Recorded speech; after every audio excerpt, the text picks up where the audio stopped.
George and Angie is a comedic look into John Vargas' repertoire of short films. He's young and talented. As of lately, he's being recognized as a very talented filmmaker. John at present has 6 short films he's written and directed under his belt. He wrote George and Angie with an intent on widening his spectrum of writing and finding other ways to challenge his passion for filmmaking. John's passion for filmmaking is something that will make him one of Hollywood's royalty of films in the future to come. Jesse Lewis is an actor by practice. He is a newcomer to John Vargas' films and his sets. He has become one of the many assets to the completion of George and Angie, the short film. Jesse loves the idea of being a possible actor in one of John's next films. Until then, Jesse took on an unfamiliar role, not as an actor, but as a second camera operator, and an experience he learned from and enjoyed. I like his creativity. The script seems pretty nice, you know. I like the story as a comedy, so, you know, comedy is kind of my genre. I like to make funny videos. And I'm looking forward to see the finished product. Dylan Nunez, a SAG actor and is a 2-time veteran of John Vargas' short films, he's presently a supporting actor in George and Angie. As an actor, he appreciates the camaraderie on the set. Like many others, he appreciates John Vargas' unique directing style. The experience working with John is awesome. We had a great time last shoot. He's very good, he's very directive, and gives me a lot of freedom, which I like. So, as an actor, having a lot of freedom is a luxury. It doesn't come that easy most of the time.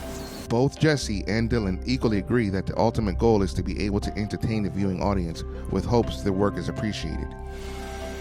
Yeah, I just want this film to impact people where, you know, it like entertains them and make them happy. I don't know about my impact in general. I think everybody has an impact in a film, regardless if you're a background or if you're a lead. So for me, it's just a pleasure being a part of it. James Dittermeyer, also a great photographer in his own right, collaborated with John for the 3rd time as a director of photography for George and Angie. James, also a veteran filmmaker, admires John's passion for filmmaking and feels that John is a spark plug of pure energy on his sets. John has a bundle of energy, and he gets crazy on set, but that's why we like him, because he definitely adds energy, and he brings a special spice to the set. It's kind of funny.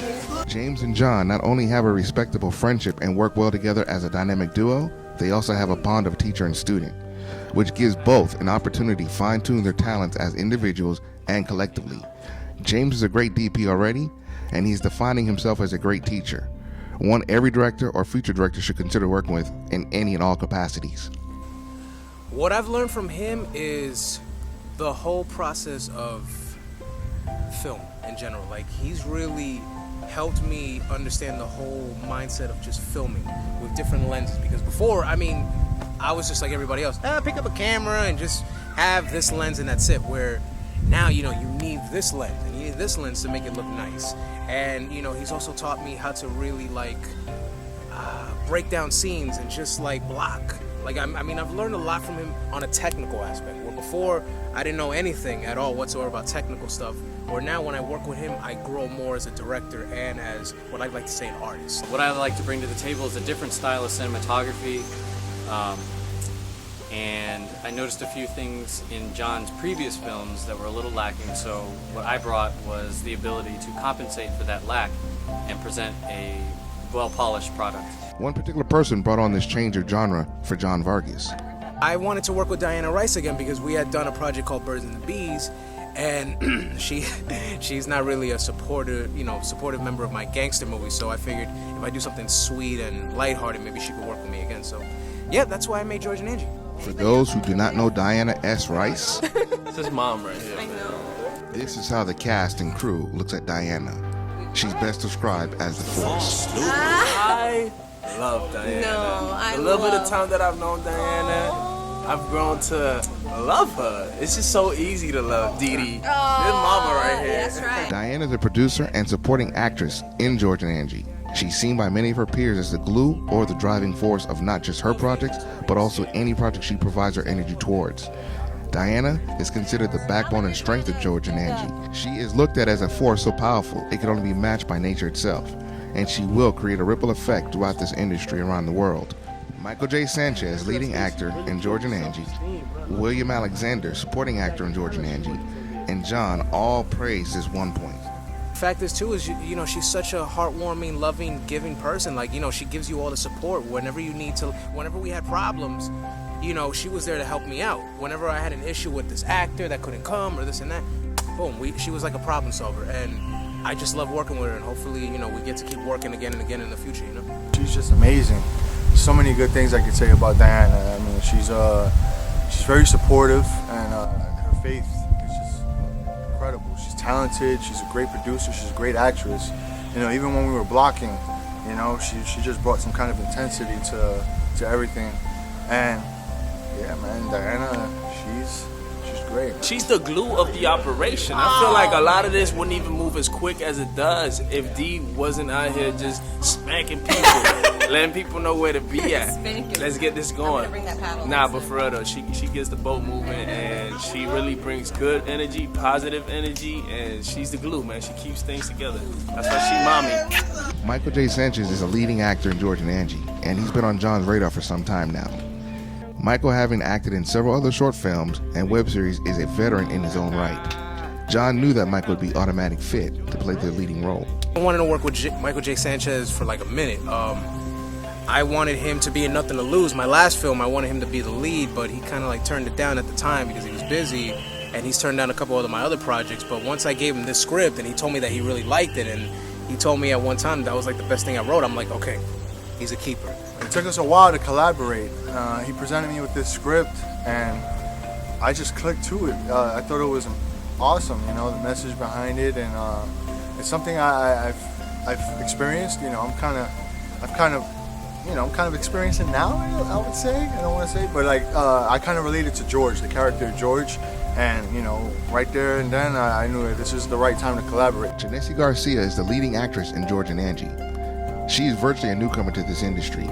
Even though she came highly recommended by Diana, it took her pure talent and her powerful audition of the role that won John over.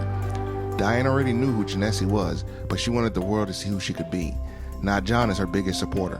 I did not pick her out. That was Diana. She introduced me to her, and this was actually her first leading role. And at first, I'll be honest, I was a bit skeptical about picking her because I had not seen her in anything whatsoever. And I remember when we did the table read, I was a bit like, I don't know if I want to go with it. But I remember when we rehearsed a couple of scenes at my house and at the Florida Film House, I was just like blown away. I was like, wow, this girl got talent. Like, I really saw the acting in her. Like, she was really proving me wrong. I became a fan of her. So, like, I'm glad that Diana went with her. Michael and Janesse understood the characters of George and Angie very well because they could relate to the events. They know what happened to George and Angie, and it could happen to anyone, including them. She is someone who was really hurt by someone she trusted, and now because of it, you know, people have this idea of her that is not really who she is. So she's just trying to deal with that and meet people worth trusting. Tough time, you know, which I feel like any guy has ever been through, you know, with a female, and he feels like he's in a shell. Although George and Angie is intended to be a romantic comedy, it has an underlying message. Janesse indirectly experienced it, and it left her with a feeling that she would hope no one else would ever experience. Diane is exceptionally proud of the cast and crew of how they used their talents to interpret the importance of this message. I know actually one of my cousins had to deal with something like that, and it was really tough just seeing her go through it. So I really tried to embody that and try to give the best that I can do if I were in that situation and how I would deal with it. The reason I said yes was because the scenes in this movie I have seen as a therapist, actually as a counselor, where young girls are so hurt, like teenage girls or young girls, because rumors that have been spread. And so once I read this script and I was like, wow, this is realistic, this has happened. And actually it's happened to me at one point in 10th grade. But it's also funny and a little bizarre, which is our personalities, right, John? And so if you can make someone cry and laugh in less than 15 minutes, then you are freaking fabulous. And I'm praying that this is what this movie does.